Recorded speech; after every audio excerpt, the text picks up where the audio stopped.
आता कोणीही तुमच्या चेहऱ्याचा वापर करून बनावट व्हिडिओ कॉल, अश्लील क्लिप्स आणि सायबर फसवणूक सुद्धा करू शकताय। फेस मॉर्फिंग किंवा डीप फेक हे शब्द तुम्हाला आता आठवले असतील, पण नाही, हे तसं नाहीये। आता नवा प्रकार आलाय, फेस स्वॅप। फेस स्वॅप म्हणजे नेमकं काय आहे समजून घेऊयात। फेस स्वॅप कधी काळी मनोरंजनासाठी वापरलं जाणारं हे तंत्रज्ञान आता ते सायबर गुन्हेगारांचं हत्यार बनलंय।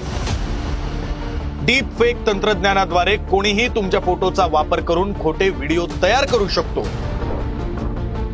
यातून बनावट व्हिडिओ कॉल्स, ब्लॅकमेलिंगसाठी अश्लील क्लिप्स किंवा बँक फसवणुकीसारखे गुन्हे घडतायत। सामान्य माणसापासून सेलिब्रिटी पर्यंत कुणीही याला बळी पडू शकतं।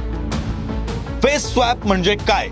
एआय तंत्रज्ञान वापरून एखाद्याच्या चेहऱ्यावर दुसऱ्याचा चेहरा लाईव्ह किंवा व्हिडिओमध्ये बसवणं हे डीप फेक पेक्षा जास्त धोकादायक आहे।